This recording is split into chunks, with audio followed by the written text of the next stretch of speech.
Your child's school photo, their face, turned into something deeply harmful.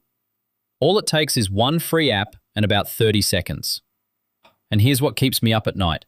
Most parents have no idea this is already happening in their kids' schools right now. In the next 10 minutes, I'm going to walk you through exactly what deepfake bullying is, why it's fundamentally different from the bullying we grew up with, and most importantly, what you can do about it before it touches your family. Because the statistics are real. And the conversations we need to have, they're not optional anymore. Point 1. This is happening, and it's happening fast. Here's a number that hit me hard. In just the first half of 2025, there were 440,000 reports of AI-generated child exploitation material. To put that in context, that same category had fewer than 5,000 reports just a couple of years ago.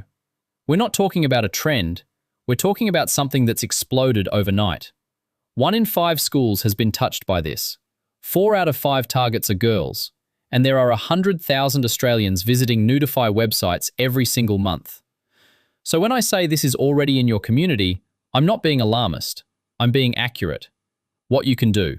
Don't panic, but do pay attention. Point 2. What deepfakes actually are and why they're different. Let me strip away the jargon for a second. A deepfake is when artificial intelligence takes someone's face, usually from a photo that already exists, and places it onto someone else's body or into a scenario that never happened. That's it. It's digital editing on steroids. But here's the part that makes this different from traditional bullying. When someone spreads a nasty rumor about your kid, you can prove it's not true. When they edit a photo in Photoshop, it usually looks janky. You can see the pixels. You can say, that's fake. With deepfakes, the images look real, and they're permanent. Once they're out there, they're out there. Your child can't unsee them. Their friends can't unsee them. And the hardest part? They can't prove it's fake because the technology has gotten that good. That permanence, that realism, that's what makes this different. What you can do.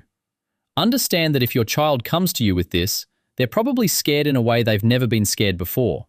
That context matters. Point 3. The law is real, but it's complicated. In Australia, creating or sharing deepfake sexual material of someone is a criminal offence. In Commonwealth law, that's up to 6 years in prison.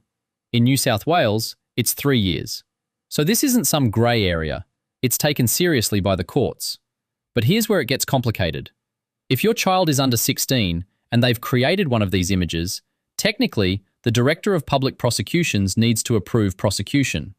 And yet, and this is important, consequences can still happen. They can still face serious repercussions. So the question isn't, will they go to jail?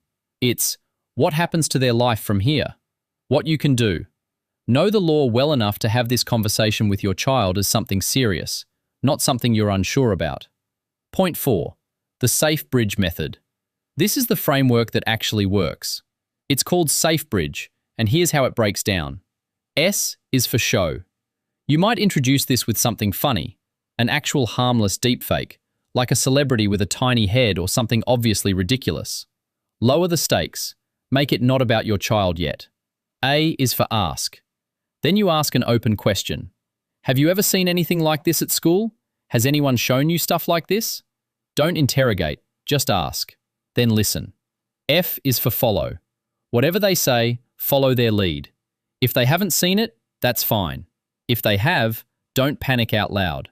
That shuts down the conversation immediately. Stay calm so they stay honest. E is for establish. Finally, establish your safety net. Say something like, if this ever happens to you, I'm not going to take your phone. I'm not going to punish you for showing me. I need to know so I can help.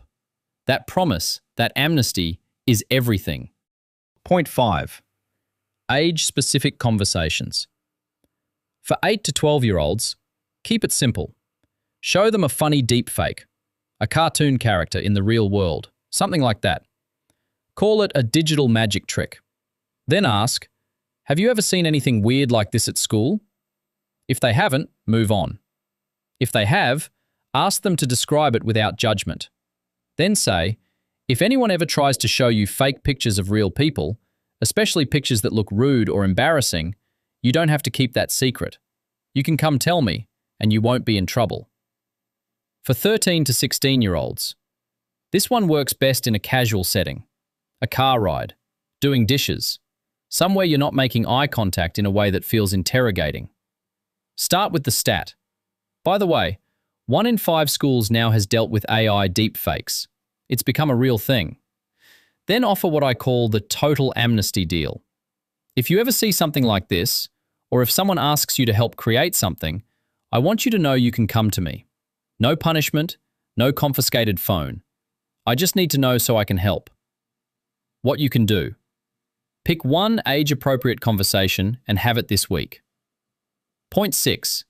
If your child is targeted, the 4-step response. Let's say the worst happens. Your child comes to you, or you find out that they've been targeted. Step 1. Stay calm. I know that's hard. Do it anyway. Your child needs to see that you're in problem-solving mode, not panic mode. Step 2. Document. Write down what happened, when, who was involved, where did they see it. But here's the critical part. Don't save the images yourself. Don't send them around. Don't keep copies. That can actually make things legally more complicated. Step 3. Report. Talk to the school. Report it to the Australian E-Safety Commissioner. If it's serious, report it to police. But do it methodically, not in a panic. Step 4. Support their well-being. This is trauma. They need to know that this wasn't their fault, that they're not alone, and that adults are going to help fix it. That 4th step is where healing starts. Point 7. What if your child created one? This is the conversation nobody wants to have, but it's important. Most kids who create deepfakes genuinely don't understand how serious this is. They think it's a prank. They think it's funny. They don't think about the person in the image. They don't think about the law. So if you find out your child created one, here's the script. I know about this. I'm not going to yell, but it's serious. This is against the law, and it hurts the person it's about. Here's what we're going to do. Then you listen. You understand how they got there, and you help them make it right. Point 8. 3 questions to email your school. Before you finish watching this, email your school principal and ask these 3 things. 1. What's your current policy on AI-generated exploitation material? 2. What would you do if this happened to a student in our school? 3. What resources are you offering parents to prepare for this? Their answers will tell you everything you need to know about whether your school is ready. Let me give you the 3 biggest takeaways in 1 sentence each. 1.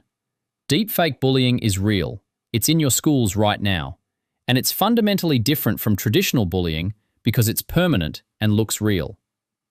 2.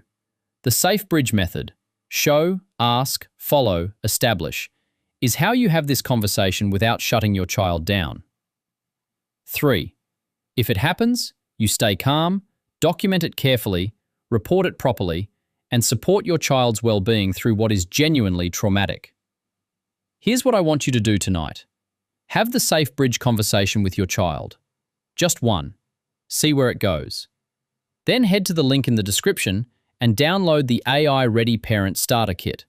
It's completely free. It's got templates, scripts, and resources you can actually use. Thanks for caring enough about this to watch. You're already ahead of the curve just by knowing this matters.